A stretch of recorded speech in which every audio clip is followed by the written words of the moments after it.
Good evening. This is CTV News for Monday, June the 1st. I'm Sonia Shrivastava. And I'm Patricia Vallone. Thank you for joining us this evening. Well, a district man stands trial for a deadly car accident that killed his young son back in 2013. 33-year-old Charles Smith faces negligent homicide, vehicular manslaughter, child abuse, and related charges in connection with the crash in Cottage City. Rochelle Metzger is at the Prince George's County Courthouse in Upper Marlboro with more.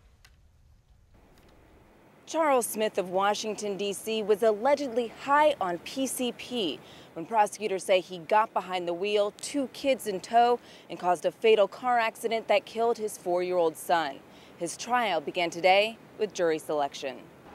Smith faces multiple counts of motor vehicle manslaughter, homicide, driving while impaired, reckless and negligent driving, and child abuse. According to prosecutors, on May 9, 2013, the 33-year-old father was driving down Bladensburg Road with his son, Charles Sullivan, and his 7-year-old stepdaughter in the back seat. Allegedly speeding, authorities say Smith changed lanes, then crossed over into oncoming traffic where he struck 2 vehicles before jumping a curb, hitting 2 utility poles, a tree, and finally a brick retaining wall. His son was thrown from the vehicle and died. Smith's stepdaughter sustained minor injuries. Smith suffered life-threatening injuries, nearly severing his left arm.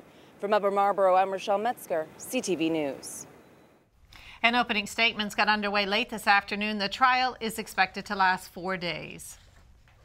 An arrest is made in a drive-by shooting at a Springdale park that left 1 person dead and 3 others injured. 21-year-old Alonzo Lloyd has been charged with second-degree murder in the death of 21-year-old Jeremy Williams. Now, police say Lloyd has admitted to his involvement in the shooting, which happened around 2 yesterday afternoon. Investigators say it appears Williams got into an argument with Lloyd, which led to both men exchanging gunfire. Williams died of his injuries shortly after getting to the hospital. A second victim suffered critical injuries and a third had a grazed wound. The third victim had no connection to the argument or the shooting. Everyone deserves a second chance. That's the mission of a Baltimore-based program that helps people in need. Byron Scott has the story.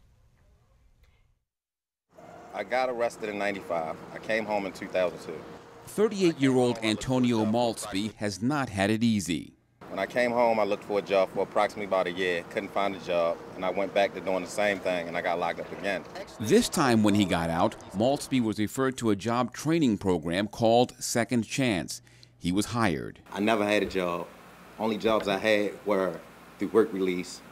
Every one of us has tripped along the way. Every one of us has had problems. Senator Ben Cardin visited the program this morning in South Baltimore.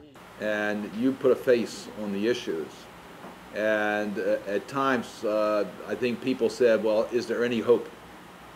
And you all found an opportunity which gave you hope. I've been here a little bit more than a year. I had served 42 years in prison. For Salim El Amin, Second Chance was the opportunity of a lifetime. A job, a paycheck, and a future. You know, I was able to get married, I was able to make some trips that I normally wouldn't make, visit family I had never been in touch with in all my life. Second Chance offers job training by focusing essentially on a couple of areas, what they call architectural salvage and deconstruction. Essentially, they take apart a house or a building, a home, and they bring those items here into a huge 200,000 square foot warehouse. Now, those items, like this window right here, is from a house built in 1910. And what they do is they sell these items. We have everything you would think of that would be in a house: floors, doors, windows, artwork, lighting, slate roofing material, everything. Second Chance is a 501c3. They survive mostly on sales and donations. And so far, they've employed, trained, and found jobs for at least 500 people. I like it. They gave me a chance. I like it. And the program has been around for 13 years. There are discussions about bringing a similar one to Prince George's County. Well, former Maryland Governor Martin OMalley made it official over the weekend. He's a candidate for president. He has an uphill battle ahead as he challenges the presumptive Democratic nominee, Hillary Clinton.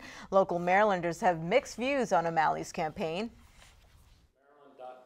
I think it's a wonderful thing that he's running. I also think it's very important that we have other people who also would like to be president of the United States, and I think he'd make a great president. I think it's too little too late. I think he entered the race late. I think he really doesn't have anything new to add. I don't see the point.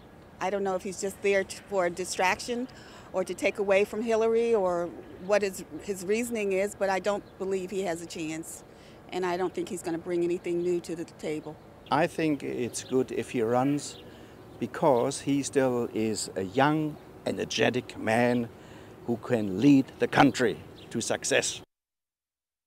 Certainly a mixed bag of reviews there. Well, in 2008, OMalley supported Clinton's first run for president. Police need your help locating a missing teenager who hasn't been seen since last week.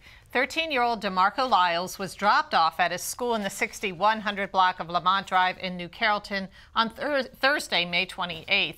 He's about 5'8" and weighs around 145 pounds. He was last seen wearing a white shirt, khaki pants, and red Nike tennis shoes. If you have any information on his whereabouts, you're asked to contact police. And you are watching CTV News. I'm Patricia Vallone. And I'm Sonia Shervas.